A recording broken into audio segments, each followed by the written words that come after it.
City Hall, and Bill Egan from the Public Works Department, who actually is not here. He's in another hearing that's going on simultaneously. He's the project manager. We also have folks here from the BRA.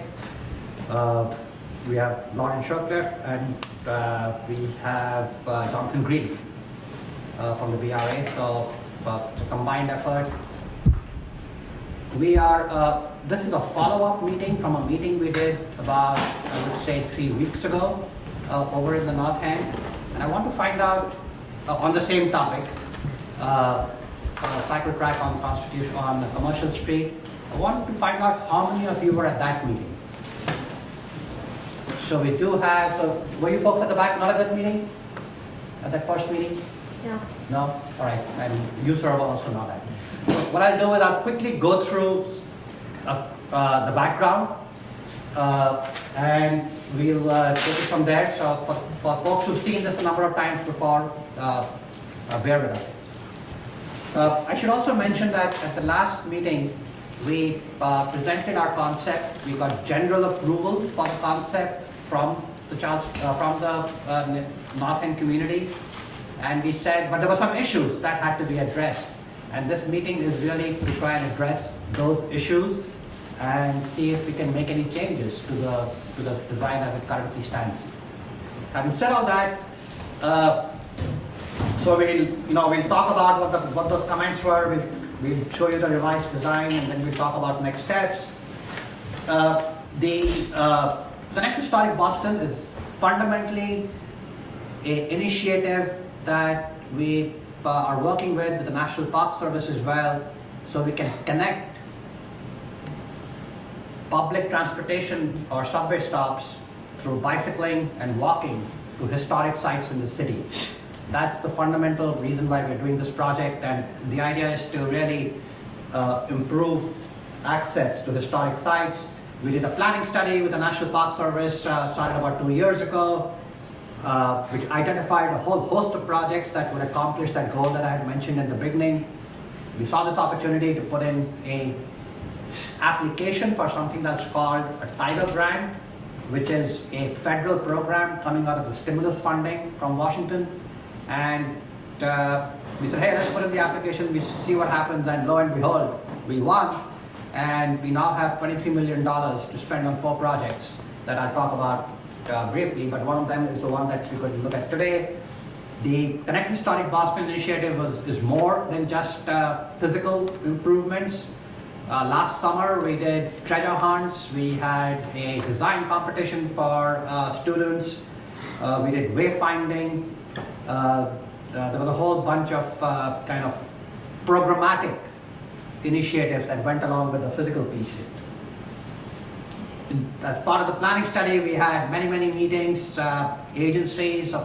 If you can think of an abbreviation for an agency, we talked with them. They're all here lifted on the left-hand side, and then civic organizations from each of the neighborhoods that were impacted, as well as advocacy groups, all participated.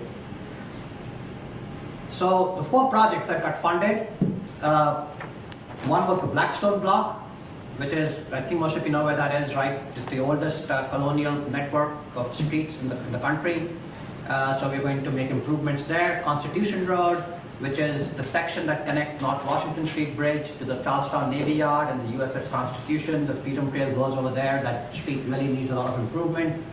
Joy Street in Beacon Hill, which is where the African American meeting house, it's a museum actually, is, so we wanted to provide better access to there.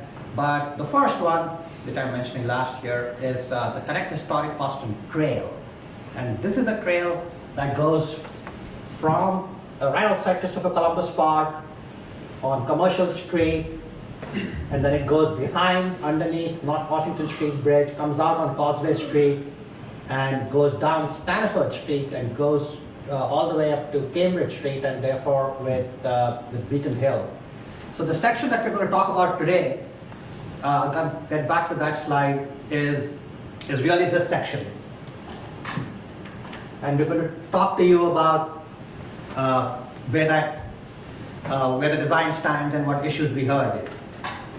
But just to let you know that with the funding comes a strict schedule. If we don't finish final design by June 30th of next year, we will lose the money. The federal government will give that money to some other qualified applicant. So this is good news.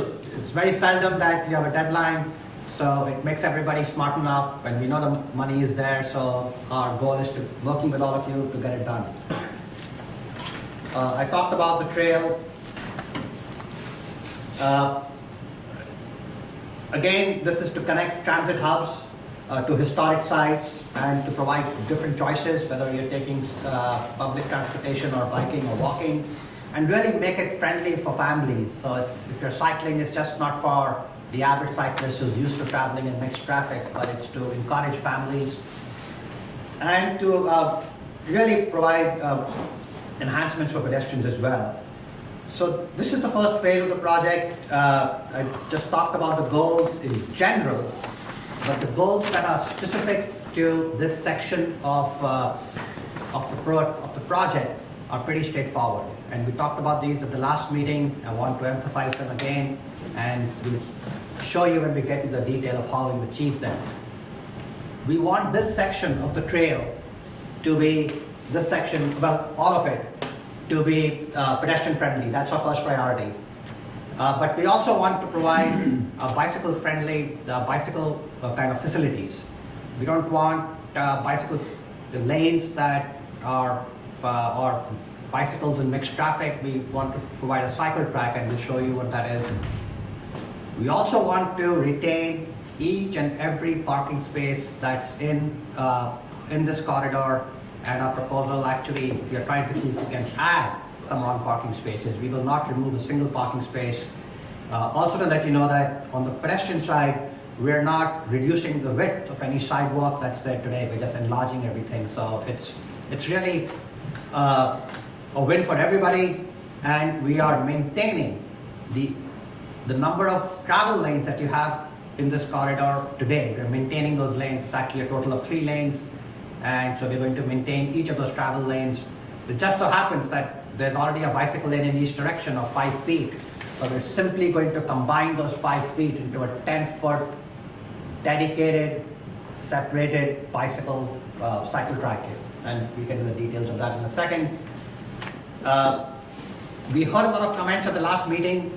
We heard that people wanted to know, well, this is great, but how does it connect to the rest of the system? Outside Commercial Street, outside Causeway Street, how does it connect to the system in the Charles River, etc. You also wanted us to look at adding more bike parking.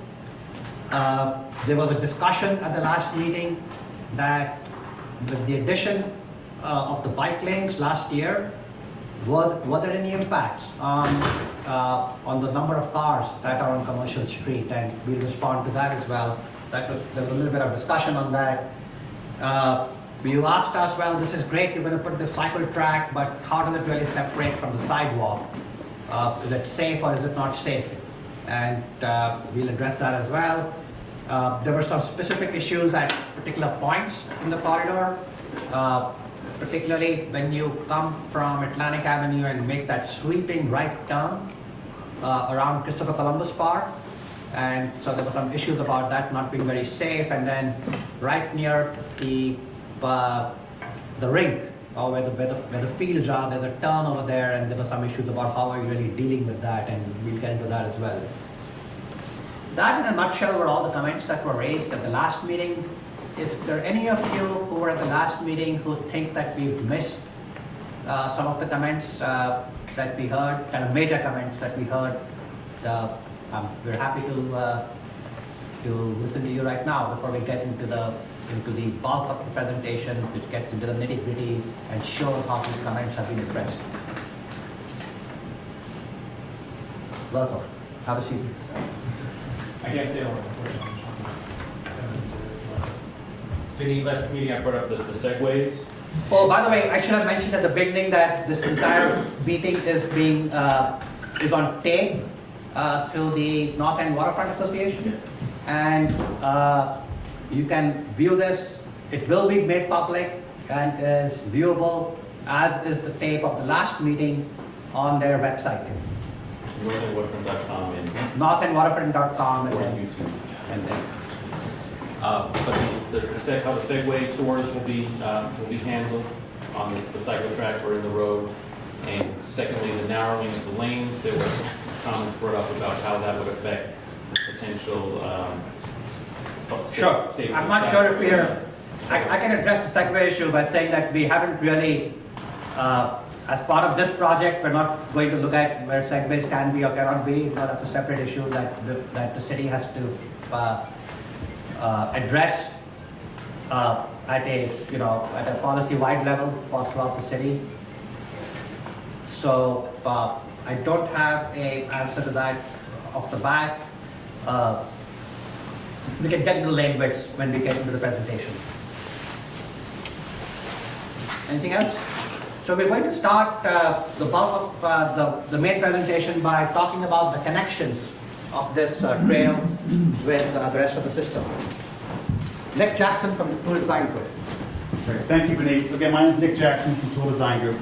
Thank you all for coming out tonight. So one of the comments we heard at the last meeting was we'd like more discussion of how this project and how Connect Historic Boston fits into the other plans the city has recently developed. So I'm going to talk about the city's bicycle network plan, talk a little bit about how this project tonight integrates with that planning initiative. The city recently completed developing a bicycle network plan. I encourage you to go online.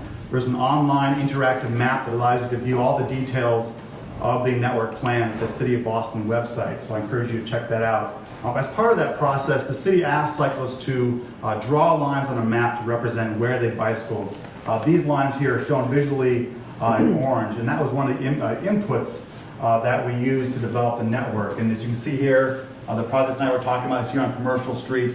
The other phase, the tire grant for the trail, is looking at Stanford and Causeway Street. So obviously these streets see a lot of both local traffic as well as regional traffic. People traveling to and from Boston, from Cambridge over the Longfellow Bridge, to Cambridge and Somerville over the Charles River Dam, as well as Charlestown over North Washington Street and the locks.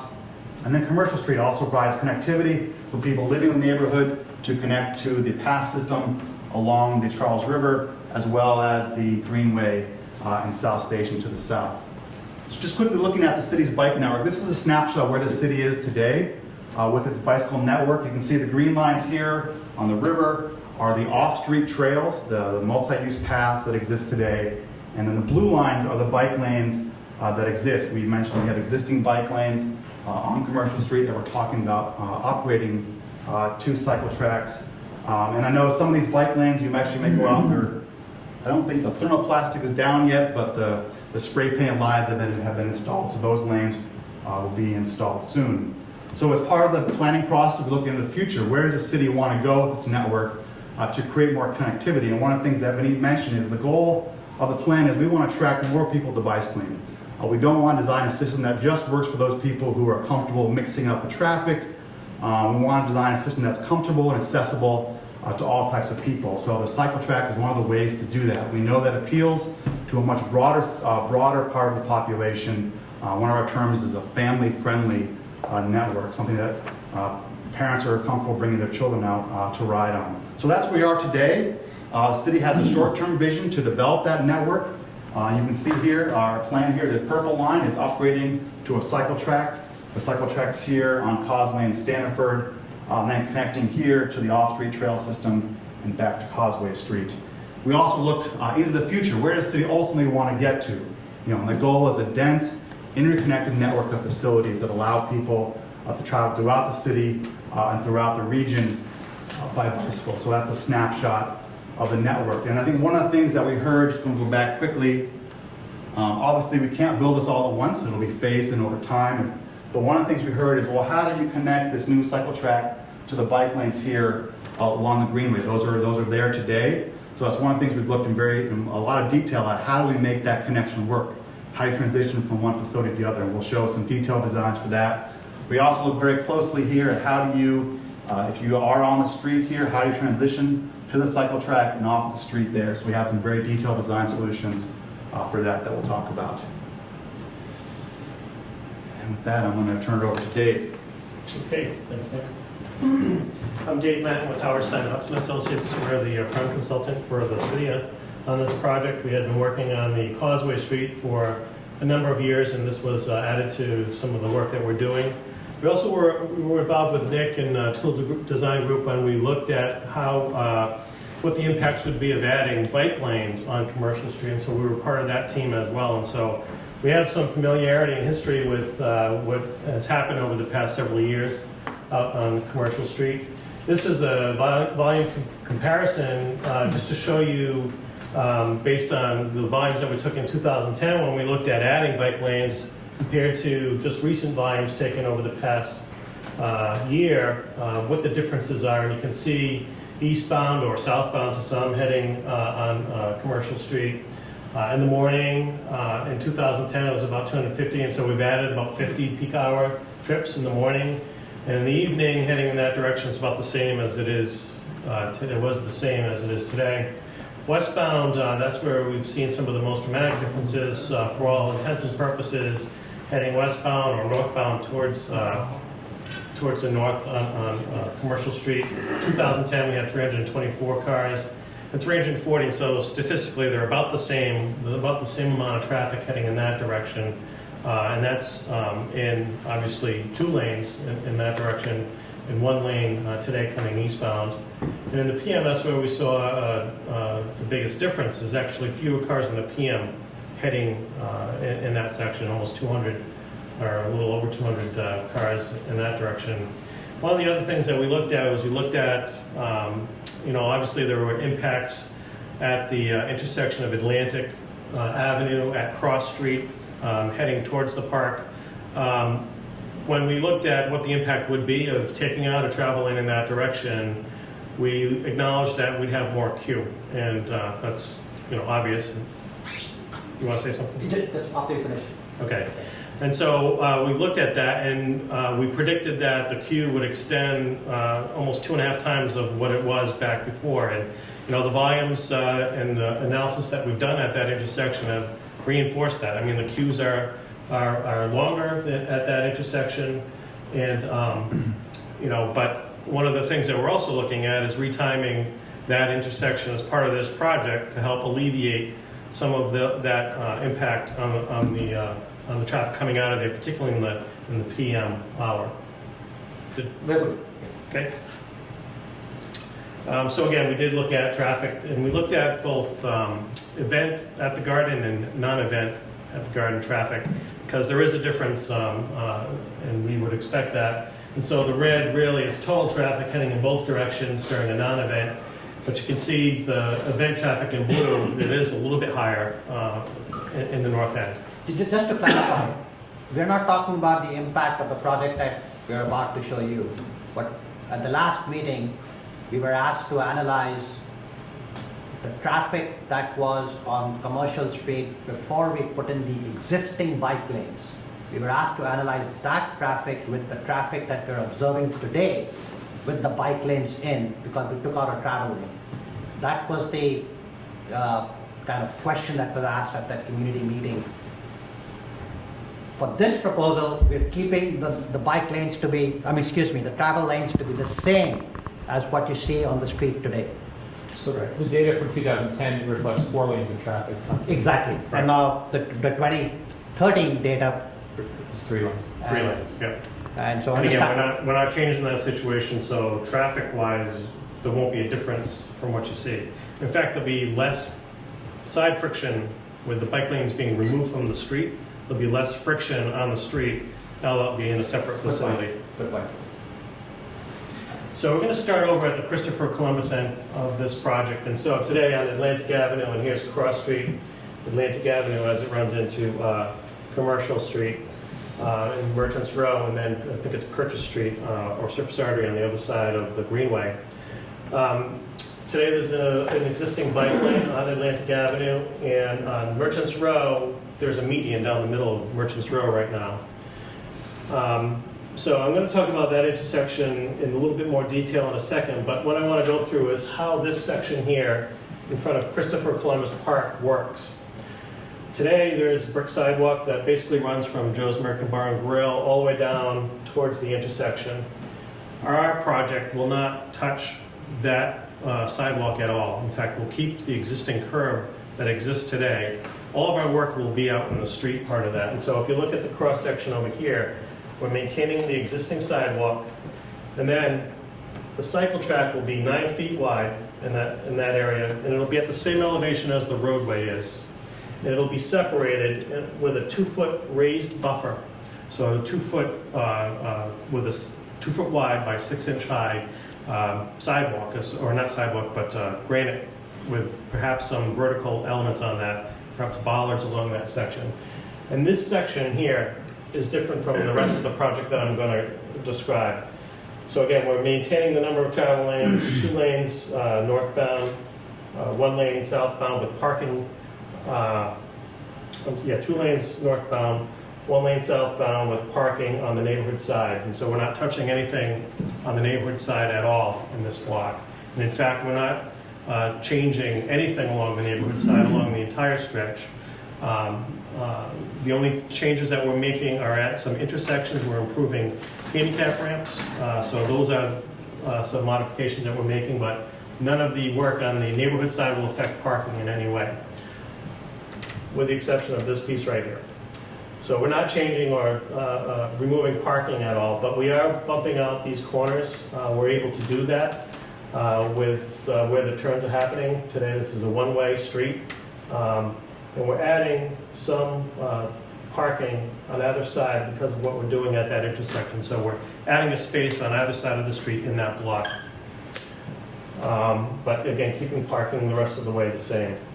So if you're a bicyclist and you're coming down the Atlantic Avenue, let me show this on the next slide. It looks a little bit better here in more detail.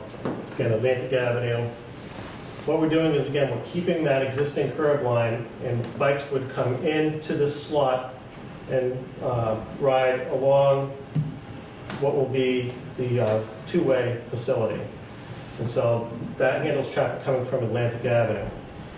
Merchants Row, today, again, there's a median that exists down the middle of that today. What we're doing is removing the median, because when we bump this out, the through lanes over here no longer align, and so we need to move that further to the north so that the through lanes align. What that does, however, it gives us an opportunity to add a bike lane on either side of that, and it helps us with the connection to Purchase Street. And that's something that we had heard at the last meeting, and so this solves that issue. And so if you're a bicyclist coming down the Purchase Street, at the signal you would turn left in front in a bike box and come through here in a bike lane. And at every signalized intersection throughout this project, what we're introducing are bicycle signals. And so the bicyclists will actually be giving an indication on their own, which will have the bike stencil in the signal head, that will let them know when it's their opportunity to travel. And so under a bike signal control, they will come across and get into this two-way cycle track. Coming in the opposite direction, what we're doing is we're creating a notch out here, and bike traffic will wait here, and then when the pedestrian crossing is happening, they will be given a signal to cross, and they will wait over here, and then under the next signal phase, that's when they'll get into the next the bike lane on the far side. So that's how that connection is made over there. And again, this 2 foot wide separation is separate from traffic. We'll go back one slide. So again, Vineet mentioned we have 2 existing 5 foot wide bike lanes on either side of the street. And so how do we get all the width that we need? So we add those 2. So this again is a 9 foot bike lane. And so we've added a 2 foot buffer, which means we take a half a foot out of 2 travel lanes. And that's what we've done along Atlantic Avenue, is we've taken a half a foot out of travel lanes. It's still standard travel lanes with a minimum width of 10.5 feet. But it gives us enough room to physically separate that traffic from the bikes. So again, bike traffic is traveling along at grade over here. Again, under signal control, they would cross up onto an area that is now at the same elevation as the sidewalk. And so for the rest of the project, what we're going to show you is bike traffic or a cycle track that is at the same elevation as a sidewalk. So there'll be essentially the sidewalk and bike lane will bump out into the street by about 10.5 to 12 feet. At each of the driveways, we're creating a driveway apron further out into the street. So this will be a driveway apron, and so the entire length of the cycle track will be level. Even as you approach a driveway and go through a driveway, it will be level and not have any ups and downs at all. Again, we're putting in these bump outs to show exactly where parking is. We're not losing any spaces. We may relocate a couple of bus stops from where they are today to actually be more efficient with where the parking is. We're also relocating fire hydrants so that we can get more parking in on the street. We might lose a couple spaces here and gain a couple spaces there, but essentially we're not losing any parking at all. But we're being more focused on where we're putting sidewalk equipment so that we can maximize the parking. We are, again, we're showing these handicap ramps on the other side of the street. That's the only improvement that we're making there. And we are putting bike signals at each of the signals, including Fleet Street.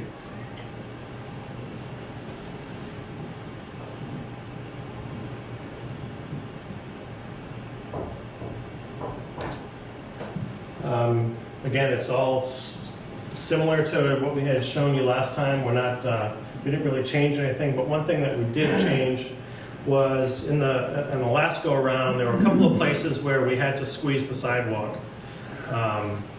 And we actually, from that time, we got a complete survey, field survey done, and so we have the ability to be much more accurate and strategic in how we deal with the sidewalk that's out there today. So in fact, the sidewalk that's out there today and where that curb line is, we're not changing that at all. We are taking out the granite curb that exists and we're moving it further out into the street. And we're doing a separation of pedestrian and bike traffic with the streetlight locations and also tree locations. So as you look down the sidewalk, you'll be able to see the distinction between travel lane for bikes and also the pedestrians, because it'll be separated with trees and light poles. We're also putting in that section a detail on the surface so that a blind pedestrian can understand where there's a difference in texture between the two. The other thing is, one of the big things, everything that you see in red will actually be red bituminous or red asphalt that is pervious, and so it'll actually infiltrate the groundwater in that whole section where it's red. It'll be a clear distinction for pedestrians and bicyclists that they belong in their separate facilities. The other thing we're doing is we're putting signs on each of the light posts as we go along, and one side it'll say pedestrians, the other side will say bicyclists, and so it'll be clear with signage as well where people belong. Just, same issues going down the whole thing. Now, as we come around the corner, one of the things that we heard was, this has been typically a dangerous intersection. We've done a safety analysis of the entire corridor. There's been a high amount of accidents at this location, so we're looking to come up with ways to solve some of that, even though the scope of the project really isn't to change geometry, unfortunately. We're looking at other ways that might be low-cost solutions to improve some of the safety. As you approach this intersection, we're putting in some pavement markings that indicate that it's a curve and that you need to slow down as you approach it. The other thing we're doing is we're changing a little bit of the geometry at this intersection. We're changing the signal phasing as well. Today, one of the things that we're challenged with is how does this bike trail end? In the past, we had shown it just coming around the building and really no connection to the street and no connection into Keeney Square. Well, that's a little bit different under this refined plan, where the bike trail will end here, and it will be a shared use path that will go behind the development, behind the ice rink, and behind the developments under the North Washington Street Bridge. And so that'll be a shared use path, much like is behind the baseball fields today. That's a shared use path, and so it'll be similar to that condition. The signal phasing will be changed, where we're putting in an exclusive pedestrian phase. Today, when the side street runs, that's when this crosswalk, which is aligned like this today, runs. We're changing this crosswalk so it angles more towards the trail, and it's more out into the intersection so people can see that this is a distinction where people are crossing this intersection. And they'll be crossing it under signal control, so pedestrians and bikes in their own facilities, the bikes being in their marked area, and also the pedestrians in a crosswalk will cross at the same time under signal control. And so that'll get people to the trail in the back or onto the two-way trail down Commercial Street.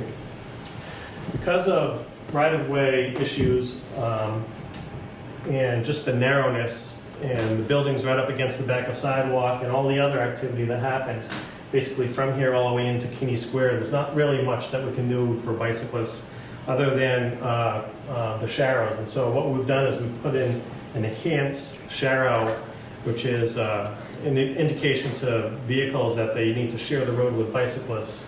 So we've put that enhancement for pavement markings through there, and we'll supplement that with signage.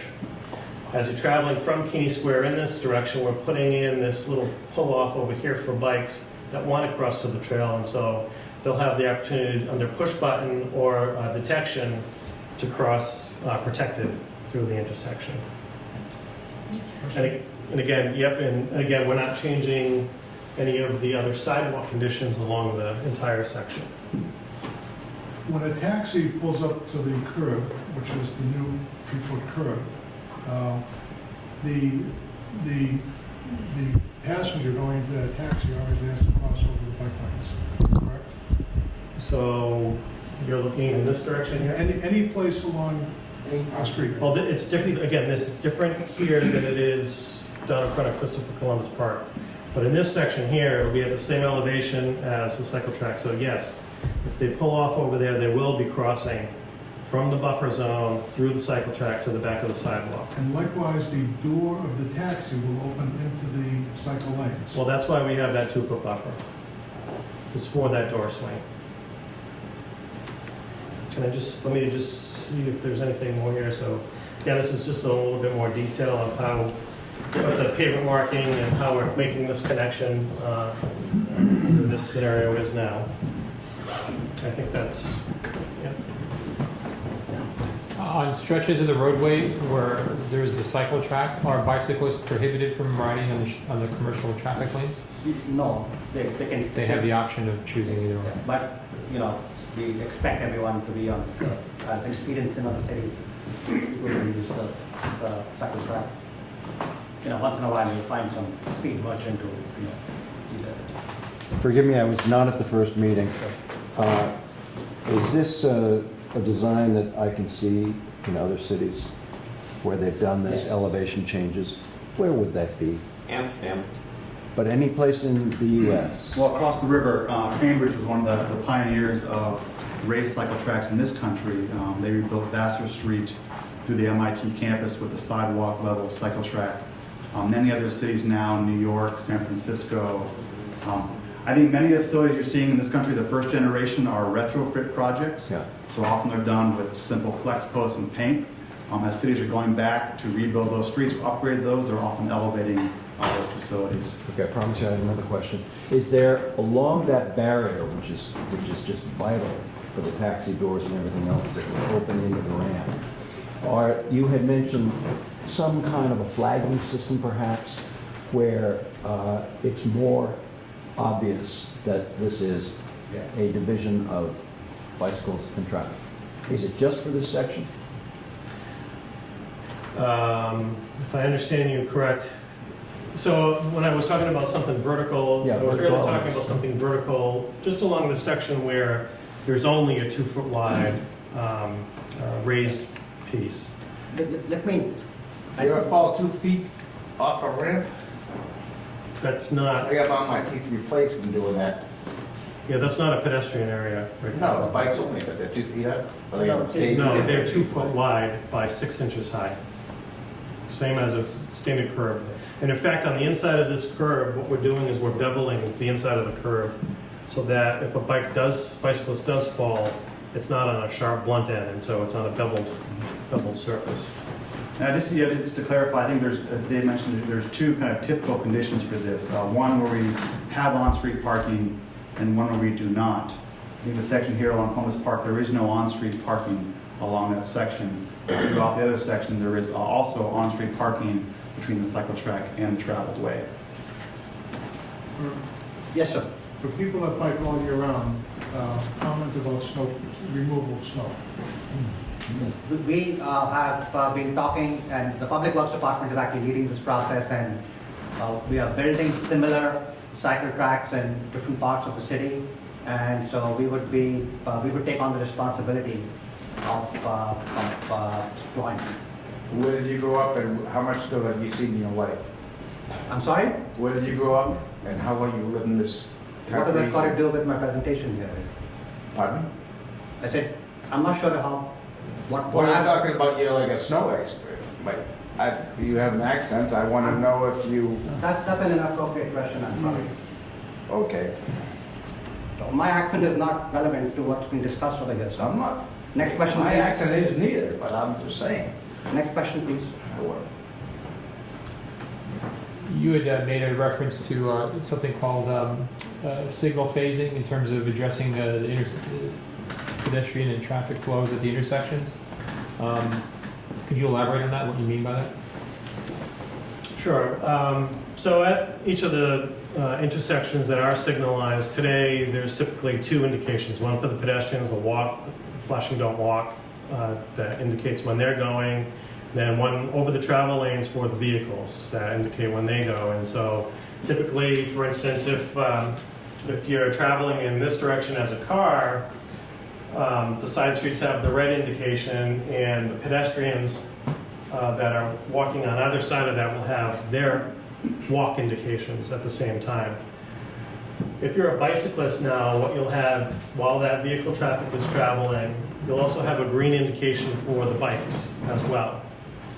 So in either direction, the bikes will either come to a stop to let the side street go, or continue on while Commercial Street is going. at the So same green go, red stop. We're going to take questions as people raise their hands. Yes, sir. At, where there are signals, cars will be stopped and the bike will be stopped at the same time. Okay? At an intersection on the left, as you have there, with a car, that wants to make a right-hand turn, when the lights turn, do the lights turn green simultaneously for bikes and cars? We haven't worked through that. Most likely, when it'll turn green at the same time, but the clearance, or when it goes yellow and how long it's red, will be different in the car. Who will go first? They'll start off at the same time. So they'll both start at the same time. They're both through vehicles essentially, and so they'll start at the same Isn't there a time. potential hazard if a car, the intersection on the, Coming up like this? yes, want to go into that? Right, and so that's why what we're doing is we're basically creating a driveway apron out in the street that forces a vehicle that's making that turn to slow down. And we're also looking at restricting parking or looking at the parking situation on the approaches so that you have good sight distance if you're a car, or if you're a bicyclist, and you have time to stop if you see someone turning in, or if you're a car, you have time to stop or adjust your speed if you see a bike coming on the cycle track. Other questions? Just Yes, sir. a suggestion, that case law head, we want to have a sign that says, cars yield to bikes. Yeah, and I failed to mention that that will be the case, yeah. Will double bikes be allowed? Triple bikes? What do you mean by that? Like people riding double? Two bicycles, bicycle bill for two, Yes. that'll be fine? How about, like, where you would stop the limit? 3, 4? Yes, sir. Two's good, okay. Go ahead. I have a question about the seemingly permanent nature of 2 lanes of driving traffic continuing and 1 lane in the other direction. Is that something you felt you couldn't approach, or is that something you've researched and you have determined is working well? Basically, you're saying the I'm potential. talking about driving lanes, not Removing bike a lanes. driving lane are you talking about the potential of removing another driving lane? Nope, not removing them, but we seem to have a permanent situation where 2 lanes are going west or north, and we have 1 lane going east or south. And I'm curious whether that has been a part of your research and you have determined that that's working well? Yeah. Or have you looked at a possible center lane that could go in either way? Look at the slide you showed at the beginning where we had done the analysis of what was there before we took out the travel lane, and we compared it to the situation this year without the travel lane. And so if you want, we can go over that again, but the answer is we're comfortable with the way it's working. Okay, that's good, thank you. Yes, sir. On that point, the data you showed before and after showed the volume of traffic. What it didn't really address is the traffic congestion on that single lane going, what direction would that be, south or west? And the reason I was asking about the timing of the traffic lights is I'm curious as to whether or not there was any sort of assessment or analysis done to facilitate the flow of traffic when you're losing a lane, going from 2 to 1 in that direction, because it doesn't look like during peak times that there is a fluid flow of traffic. There's a lot of congestion from the Greenway backing up into the north end and that one lane of traffic. So I'd encourage you to see if when you do start playing around with the timing of the lights that you take that into consideration as well. And as the analysis shows, the queue is longer compared to when we have 2 lanes, so we're going to make sure that through traffic light adjustments, we can take care of that. If you want to speak, you must raise your hand. Thank you. Hi, in your research in the use of this in other cities, have you seen any issues with runners on the bike tracks? Because right now, the current bike lanes, I see runners using them quite a bit, and there'll be less opportunity to evade the runners in this situation, or is it a matter of just socializing them not to use the bike lanes? You know, I'm not aware of any specific issues with runners and cycle tracks in other cities. You know, I think we're all aware that, for instance, on multi-use paths, those paths have become increasingly popular and they're used by many different types of users, and often there are conflicts. So, you know, I'm not really aware of any specific issues. I think the one thing that we do find is that there are many people who currently bicycle who are not comfortable riding in bike lanes or mixed traffic, and they do bike and they often ride on the sidewalk. There is research in other cities that shows these are very effective getting those people off of the sidewalk into facilities like this. I think that's a benefit. Yes, sir. Yes, I would like to know all 3 of you, your past business expenses, experiences. What starting from 2013 to I've been with the city for 20 years. So you worked for the city for 20 years? I have 2 master's degrees from MIT. From MIT? I'm well qualified to do this job. Okay. You want? Sure. I mean, I worked for 2 years for the Connecticut DOT. I'm accredited in civil engineering, and I've been working in the city of Boston for the same consulting group for 25 years. What's the consulting group? Howard Stein Hudson Associates. We do transportation facilities, and that's our primary. I'm taking this question just, but it's not. We'll have the qualifications, and you guys think you're the experts. I want to know the We qualifications. just told you our qualifications. No, I mean, I can tell you my qualifications. Go ahead, Nick. I'm Vice President of Tool Design Group. We are a professional engineering, planning, and landscape architecture firm that specializes in bicycle pedestrian planning and design. And I've been in this field since a long time. Well, I remember 1998, let's say. Yes, go ahead. Last question about Sure. storm drains and drainage. Because right now, some of the bike lanes do go over storm drains. Will the storm drains be moved, or will we? Yes, and so that's one of the things that we're looking at. So we're looking to reduce the amount of pervious surface we have. That's why we're doing the permeable paving for the bike lanes. But all of the catch basins that are currently along that curb line, we're moving them out to the new curb line. And also we're putting in different types of drainage throughout the project to connect into what Boston Water and Sewer has planned for the neighborhood as well. I should also mention too, that I don't think I mentioned, is that we are rebuilding the entire sidewalk on that side of the street. And so today a lot of that is inaccessible in accordance with ADA. And so we're redoing that entire side of the sidewalk, the waterfront side. Thank you. Anybody who hasn't spoken would like to say something? Yes, sir. How much is the, I came in late. Sure. How much is the project gonna cost? This piece of it is, I think, Dan, 2.5. Yeah, about 2.5, $3 million. $3 million? Right. How much did it cost us to build those, change the 2 lanes to make them 1-lane bike lanes the last time? No one sent me an email.